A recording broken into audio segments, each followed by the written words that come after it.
algumas situações da minha vida dizendo para Deus, olha, o Senhor precisa resolver, e aí o Senhor resolve assim, o Senhor resolve desse jeito, com aquela pessoa assim, e isso não funciona, porque os nossos planos humanos são falhos.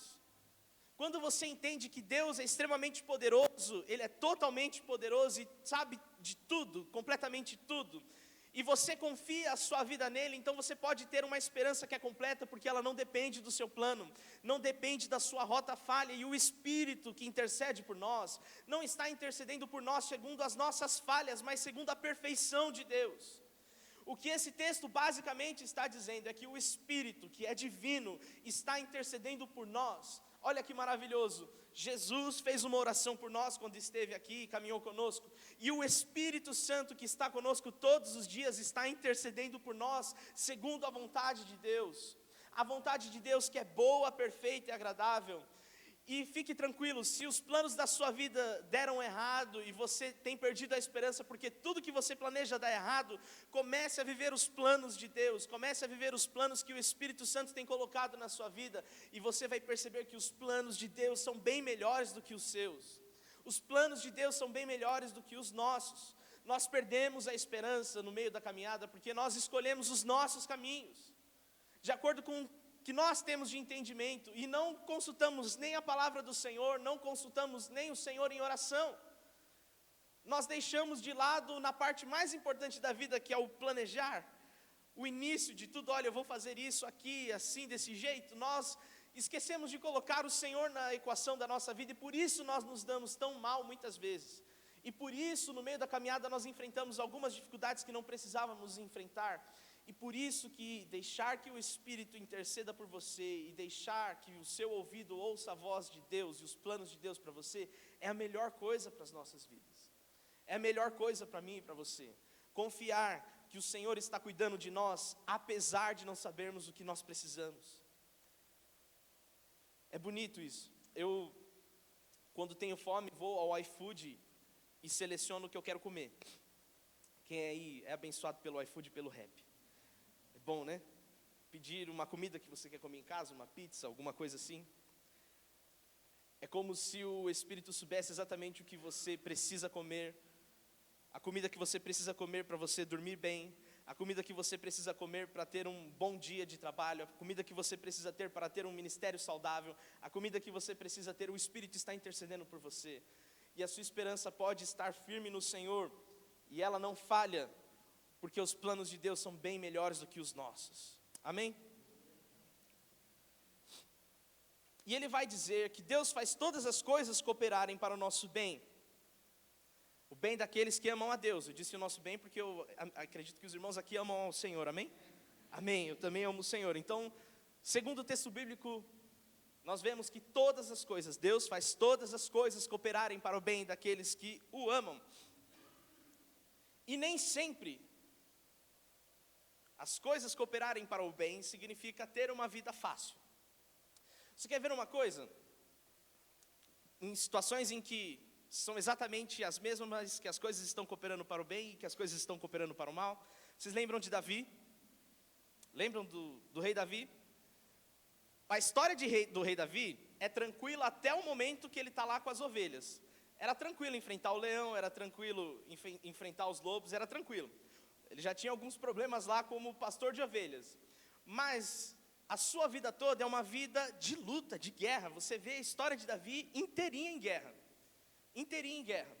Só que existe um momento da vida de Davi em que ele está na direção do Senhor, em que ele está segundo a palavra de Deus, em que essas guerras que ele está lutando, que essas guerras levam ele, a nação que ele está dirigindo, para uma situação de proximidade com Deus, de união, de unidade. Ele conseguiu reunir as tribos novamente, ele conseguiu, com muita luta, conseguiu chegar no lugar que era bom. A vida dele toda foi de guerra, mas existiu um momento da vida de Davi em que ele lutou as guerras com esses mesmos inimigos, mas em que ele não estava com o Senhor junto dele. Ele estava distanciado do Senhor, estava fazendo coisas erradas, estava traindo seus amigos, estava vivendo uma vida distante da vontade de Deus. Guerras, ele estava com guerras aqui, estava indo para lugares bons, e agora ele está com guerras aqui, mas as coisas não estão cooperando para o bem. As coisas não estão cooperando para o bem. Ele lutava aqui antes, e as coisas cooperavam para a unidade do povo, para um reino abençoado. E depois ele lutando distante do Senhor, as coisas começaram a cooperar para a divisão dentro da sua casa, a espada dentro da sua casa, para a traição com seus amigos.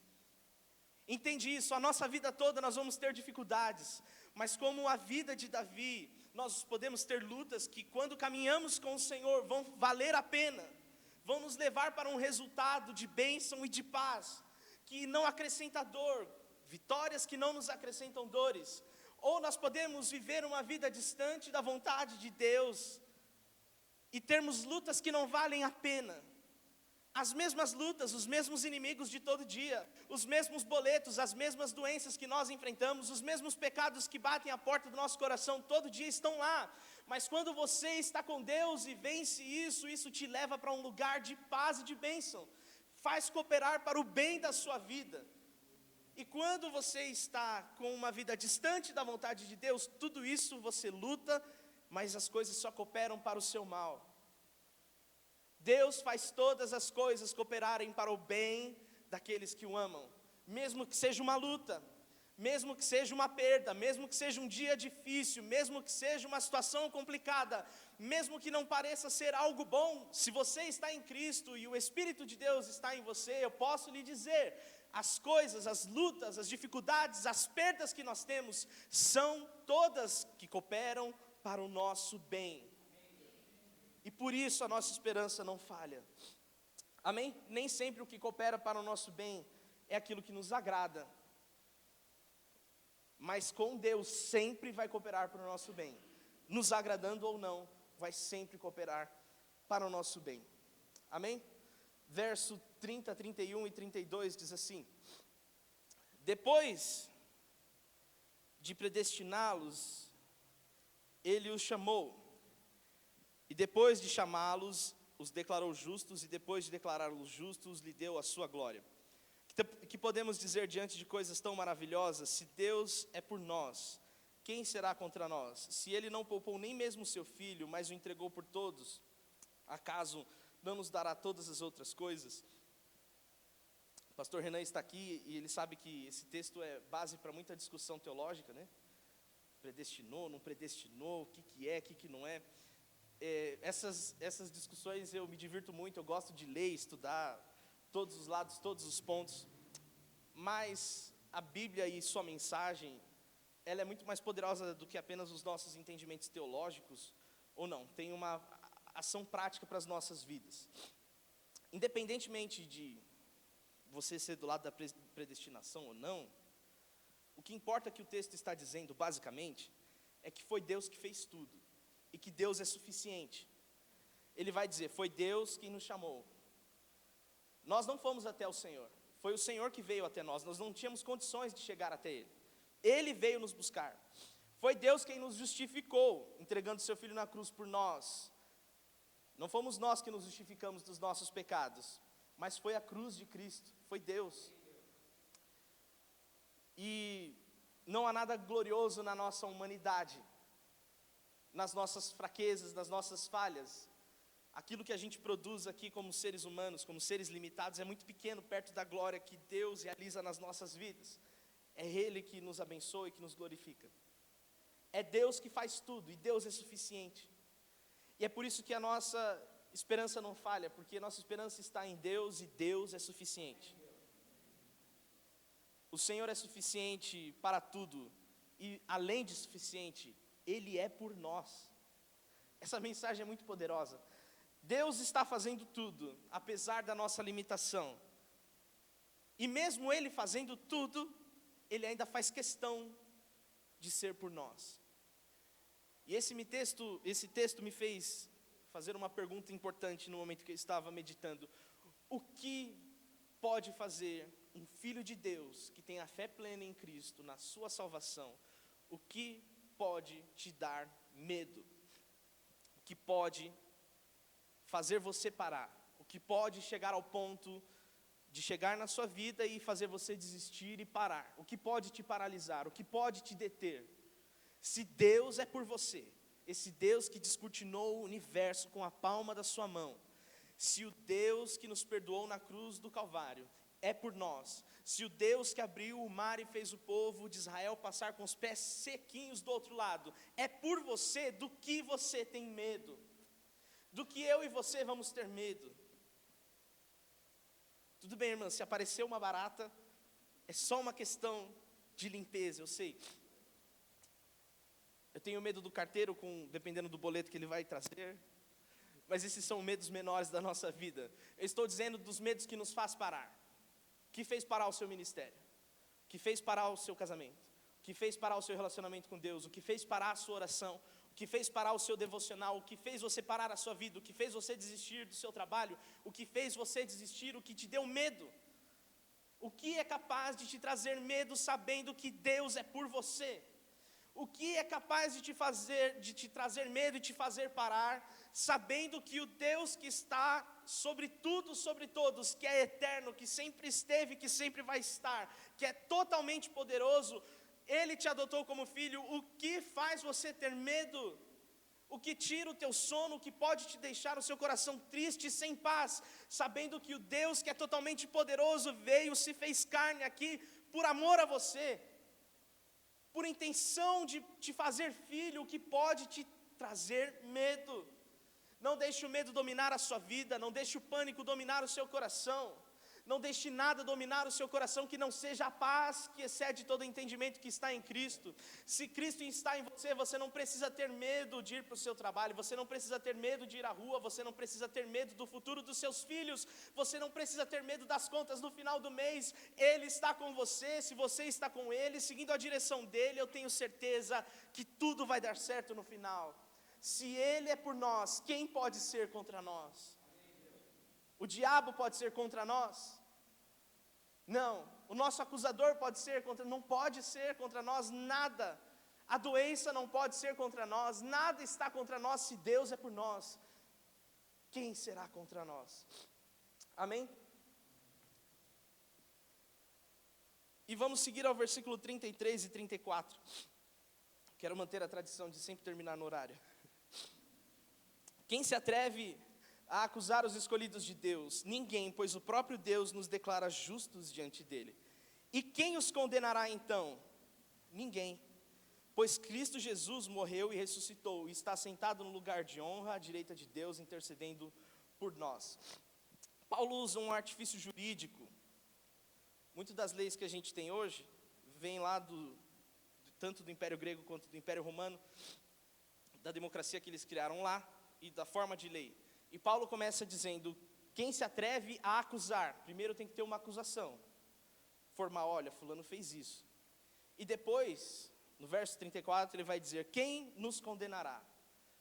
Paulo é esperto, é inteligente. Ele começa dizendo que não pode ter uma acusação e, portanto, não pode ser uma condenação. E lendo esse texto, eu lembrei, conversando com o pastor Renan, a gente sempre fala sobre isso. As pessoas dizem uma frase que é a seguinte, se você é crente há algum tempo, você vai lembrar disso.